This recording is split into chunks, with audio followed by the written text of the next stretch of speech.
Let's f***ing go! Deadpool and Wolverine is the sequel to Deadpool, Logan, Deadpool 2, The Passion of the Christ, The Batman, Batman and Robin. Anything you could think of, it's probably a sequel to that. Welcome back to Movie Health Community, the internet's #1 source of health warnings at the movies.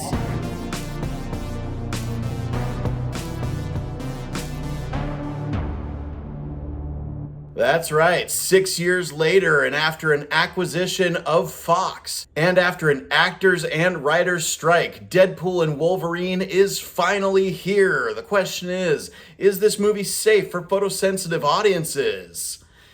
The answer is, most of it is. I am shocked that most of it is safe. There are a couple of scenes with moderate to somewhat severe strobe effects. These scenes don't last long, and they're somewhat predictable. There are a couple of scenes of distant lightning. There's a scene with purple lightning off in the distance in the background. During the 4 or 5 minutes after that purple lightning is introduced, the source of that lightning starts to come closer to where the action is on camera.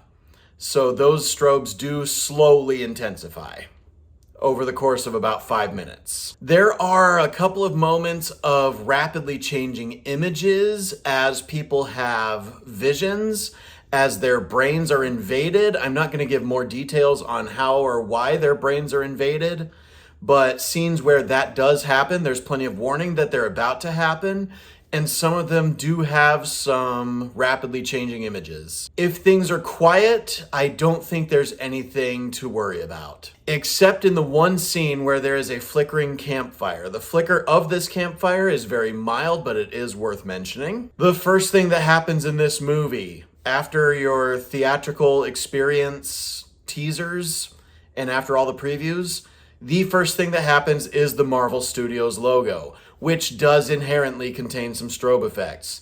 Marvel and Neon are on the same page of that, where they need to find new animations for their logos because they create strobe effects. In a very late scene, immediately after the climax of the movie is all done, there are some police lights, strobing police lights. There is some archive footage shown during the credits of this movie. This archive footage does contain some strobe effects that were there in the original source material as well. Also, late in the movie, including during the climax of the film, there are electrical strobes and explosions, all of which create strobe lights. I'm talking the sparks coming out of the consoles of the Starship Enterprise, that type of electrical malfunctioning spark. Happens a lot during the climax. For flashing lights, because of good predictability, good ability to describe when the strobe effects are going to happen, and given the fact that none of them are top of the line severe, but the worst of them can still be pretty intense, we are going to give Deadpool and Wolverine a 6 out of 10 on flashing lights. In terms of motion, there is a lot of handheld camera use, and in one action sequence, there is some shaking camera work. And unfortunately, it's in the one scene you really don't want that to be in. Then in terms of mental health, just like the other two Deadpool movies and just like Logan, there is a lot of blood in this movie, a lot of gore, a lot of shocking injuries that happen. And for the most part, it is used to a comedic effect, which does mitigate some of the impact of that violence.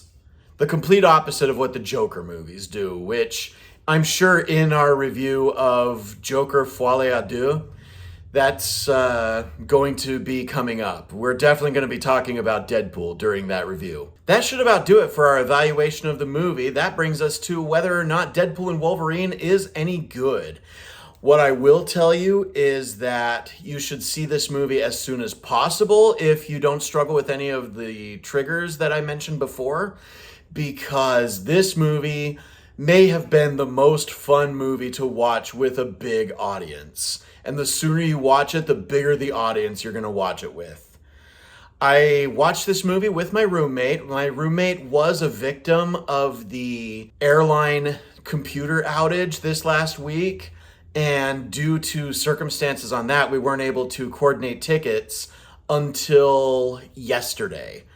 So we ended up in a big theater, but we ended up in the second row from the front of that theater. It was worth it because the audience we had was so fun with this movie. During our showing of this movie, within the first 5 minutes, people were literally dancing in their seats.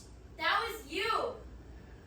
It wasn't just me, but yes, it was me. There are a couple of movies that have tried to do what Deadpool and Wolverine succeeds at and absolutely excels at. These movies are Doctor Strange in the Multiverse of Madness and The Flash from last year. The one scene that had everybody the most bothered by The Flash, which given what they did in The Flash, it definitely warrants some pushback. What they tried to do with The Flash, they accomplished with Deadpool and Wolverine in more ways than one. If I tell you more, there will be spoilers. There are cameos in this movie. All I will tell you about them is they are awesome. And some of them were genuinely surprising and unexpected. With this being the only Marvel Cinematic Universe movie that we are getting this year, this movie did everything that it set out to do. It accomplished the same mission that X-Men Days of Future Past accomplished 10 years ago, but for the Marvel Cinematic Universe. This movie had what is probably now my favorite scene of shameless product placement. Even better than the one that was in Wayne's World. If not, then definitely on par with the one in Wayne's World. This movie feels more like a sequel to the first Deadpool than Deadpool 2 did, but I'm not sure it was a better movie than Deadpool 2, just because Deadpool 2 got to exist very much as its own thing, as a follow-up to Deadpool unburdened by the Marvel Cinematic Universe and by its connecting universes. This movie does not feel unburdened. This movie feels like it is bridging the multiversal gaps between the Marvel Cinematic Universe and the X-Men universe in preparation for future projects. And its flow suffers a little bit from that. But hot damn if I did not have just an absolute ball watching this movie with a packed theater. And that is something I can absolutely promise, is if you watch this movie with a big audience, whether you're familiar with the Marvel Cinematic Universe or not, you are going to have a good time with this movie. The thing that really stood out to me during this movie was just how much of it seemed to be filmed on practical sets rather than using a whole bunch of CG.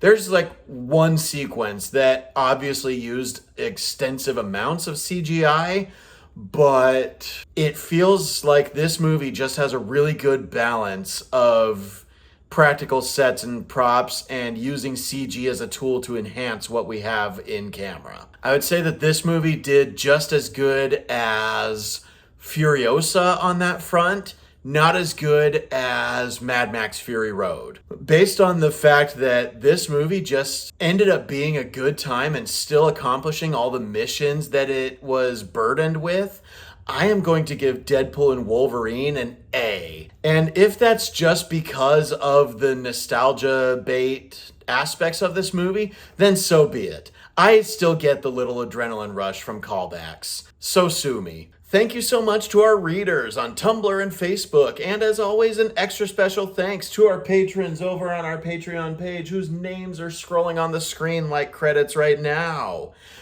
As a reminder, nothing produced by Movie Health Community is medical advice, nor has any of it ever been reviewed by any medical professionals. We have a little announcement for you. The flashing lights warning track for Dune Part 1 will be available on our Patreon page on July 31st, and it will be free for everybody. You do not need a Patreon account to be able to stream or download this track.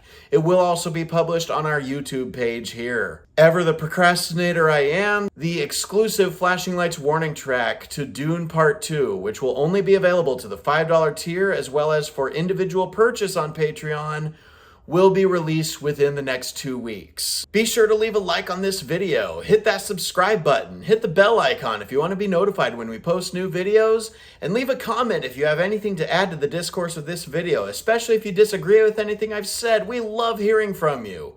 And as always, stay safe at the movies.